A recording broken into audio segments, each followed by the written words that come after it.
গুৱাহাটীৰ বামুণীমৈদানৰ অঞ্চলত অৱস্থিত নিউ গুৱাহাটী আদৰ্শ উচ্চ বিদ্যালয়ত আজি 50 বছৰত ভৰি দিছে।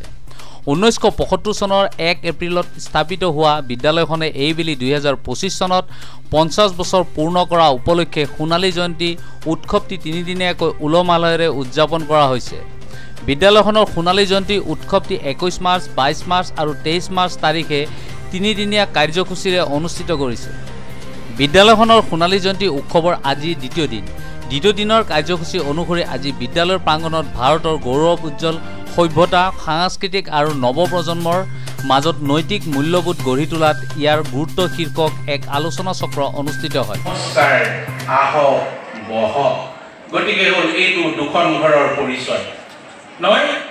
এতিয়া কিবা এটা কম বুলি ভাবিছিলোঁ, লিংকটো ছিগি গৈছে। তথাপি যে আমি যিসকল পিতৃ মাতৃ, আমি যেতিয়া ল'ৰা ছোৱালী ভাল হয়, ভাল ৰিজাল্ট কৰে, চাকৰি কৰে, তেতিয়া আমি অলপ ওচৰ চুবুৰীয়াক কৈও ফুটনি কৰি ভাল পাওঁ। নুসুধিলেও প্ৰকাণ্ডৰে যেনে তেনে ল'ৰাটোৰ ছোৱালীটিৰ কথাটো উলিয়াই ল'ব বিচাৰোঁ। এইটো আমাৰ স্বভাৱ এতিয়া। গতিকে আপুনি পিতৃ মাতৃ হয় নে নহয় তাৰ সিদ্ধান্ত কিন্তু ভাগৱতে দিছে। মই নিজে নিজে ক'লে নহ'ব। ভাগৱতে এইটো কথা কৈছে, একোৱে নাজানে যিটো জন্ম মূঢ়মতি, তেন তনয়ক বাপে শিকাইব ভকতি, জাত সন্ত নোহয় ভগতি কৃষ্ণ পিতৃ মাতৃ নামিটো ধৰয় কিব। যেতিয়ালৈকে আপোনাৰ ল'ৰা ছোৱালীক আপুনি আধ্যাত্মিক চেতনা দিব নোৱাৰিব, যেতিয়ালৈকে আপোনাৰ ল'ৰা ছোৱালীক আপুনি গৃহত, আপোনাৰ ঘৰত ঈশ্বৰৰ প্ৰতি ভক্তি ভাৱনাৰ সৃষ্টি কৰিব নোৱাৰিব, তেতিয়ালৈকে বোলে আপুনি পিতৃ আৰু মাতৃ এই দুটা নামৰ অধিকাৰী নহয়। আলোচনা চক্ৰ আনুষ্ঠানিকভাৱে উদ্বোধন কৰে AIGP বিশিষ্ট সাহিত্যিক নন্দন সিং বৰকলাই। আলোচনা চক্ৰত অসম ৰাজ্যিক বিদ্যালয়ৰ শিক্ষা পৰিষদৰ উপাধ্যক্ষ ৰুক্ম গোহাঁই বৰুৱা, সাংবাদিক তথা সমালোচক বিপুল শৰ্মা, শিক্ষাবিদ সপোন দুৱাৰকে ধৰি ভালেমান বিশিষ্ট লোক উপস্থিত থাকে। ইয়াৰ পিছত বিয়লি 3 বজাত নপুৰণি ছাত্ৰ ছাত্ৰীসকলৰ মাজত অন্তৰংগ আলাপ অনুষ্ঠিত হয়। সন্ধিয়া 6 বজাত প্ৰাক্তন ছাত্ৰ ছাত্ৰীসকলৰ দ্বাৰা সাংস্কৃতিক অনুষ্ঠান পৰিৱেশন কৰা হয়। নিউ গুৱাহাটী আদৰ্শ উচ্চ বিদ্যালয়, ইয়াত এটা শব্দ আছে, আদৰ্শ।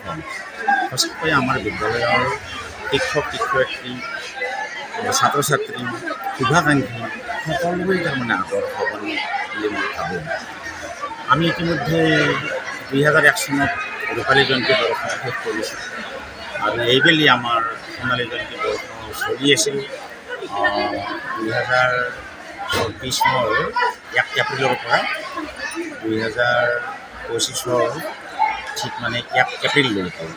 আৰু ধৰক 4টা দিন পিছতে আমাৰ 50 বছৰ সম্পূৰ্ণ হ'ব। এই যিটো আমাৰ সোণালী জয়ন্তী বৰ্ষ, এই সোণালী জয়ন্তী বৰ্ষ উপলক্ষে বহুতো প্ৰতিযোগিতা অনুষ্ঠিত কৰি আহিছোঁ।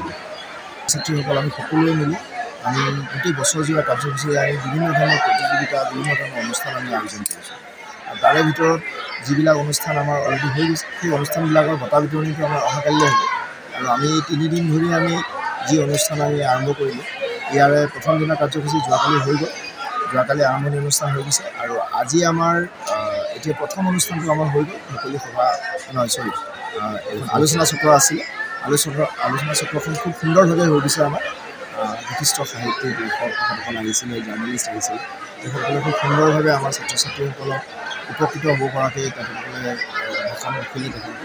আমি ইয়াৰ পিছৰ অনুষ্ঠানটো আমাৰ অলপ দেৰিকৈ আছে, 3টামান বজাত আছে। আমাৰ প্ৰাক্তন আৰু বৰ্তমানৰ ছাত্ৰ ছাত্ৰীৰ মাজত অন্তৰংগ আলাপ, এই অনুষ্ঠানটো খুব সুন্দৰ হ'ব আৰু আমি এইটো বৰ আশাৰে আমি বাট চাই আছিলোঁ এই অনুষ্ঠানটো।